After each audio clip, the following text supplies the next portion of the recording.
Buongiorno ragazzi, io sono Riccardo, bentornati nello stanzino che ormai conoscete perché ve l'ho presentato un paio di volte durante la realizzazione di alcuni video. In questa stanza io dedico un po' di tempo al fai da te, alla ricarica delle munizioni, alla stampa 3D e a poco altro. Oggi sostituirò invece il guscio della chiave della mia Toyota Aygo, la scocca esterna, che ormai è arrivata alla frutta perché si è forato con la pressione, con le unghie, purtroppo, soprattutto se avete donne in famiglia che guidano con la pressione delle unghie, a volte si usura in questo modo. Io già qualche anno fa l'ho sostituito, non mi ricordo se 2 o 3 anni fa, e adesso è arrivato il momento di cambiarla di nuovo, anche perché, come sentite, la plastica che si è staccata da qua è finita all'interno e questo potrebbe impedire la pressione dello stesso tasto. Adesso, avendo acquistato su Amazon, vi lascerò poi il link per poterlo comprare, una nuova scocca, la sostituirò a quella precedente e vi farò vedere cosa fare e come farlo, pure perché non basta semplicemente sostituire la scocca per farla funzionare, c'è da tenere conto di alcuni dettagli che sembrano superficiali, sembrano cose sorvolabili, e invece se non tenete conto di queste spiegazioni la chiave non funzionerà. Quindi smontiamo il guscio precedente e montiamo quello nuovo. Allora, per la sostituzione del guscio è necessario innanzitutto svitare la vite che tiene unite le due parti, quindi questa vite che c'è da questa parte. Come vedete all'interno c'è un riflesso metallico, perché questa vite, oltre a tenere unito il guscio, le due parti del guscio, mantiene anche il metallo della chiave bloccato all'interno di questo foro, quindi a questo punto potremmo anche sfilarla. Io non la sfilerò perché voglio mantenere questo guscio con il logo della Toyota, quindi non lo rimuoverò, non ho intenzione di collarlo da questa parte perché non verrebbe centrato, quindi comunque manterrò il guscio precedente. Questa è la scheda con i comandi, quindi i click e poi ovviamente i vari componenti. Questo che mi è caduto fra le dita adesso è il pezzo di plastica che impediva la pressione a volte dei tastini e che faceva rumore all'interno.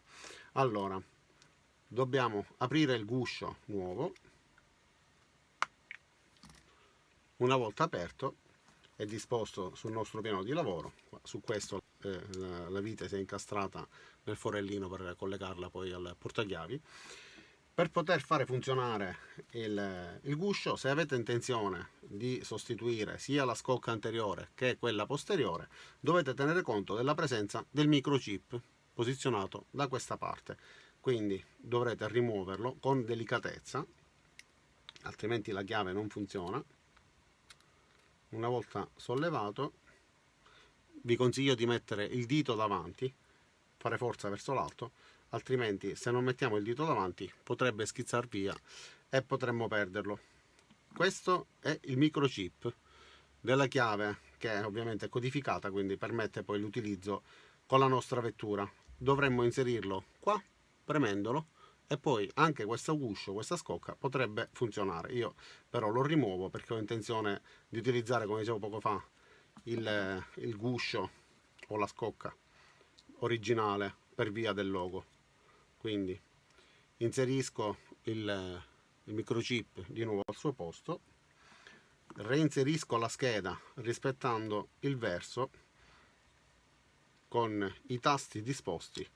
Intanto ha la sagomatura perfetta che combacia con queste due sporgenze che vanno a combaciare con la sporgenza che c'è anche sulla chiave, quindi sono obbligato a posizionarlo solo in questo modo. E poi comunque, se abbiamo il dubbio, basta guardare i comandi sul tasto e capiamo che uno è a destra e l'altro a sinistra, quindi va posizionato in questo modo.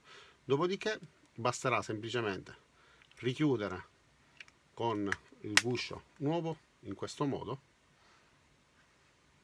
e io utilizzerò ovviamente la vite nuova perché quella precedente è un pochettino rovinata e ossidata, mentre la vite nuova ovviamente è nera e in ottime condizioni, quindi utilizzerò questa. Si inserisce dove era la precedente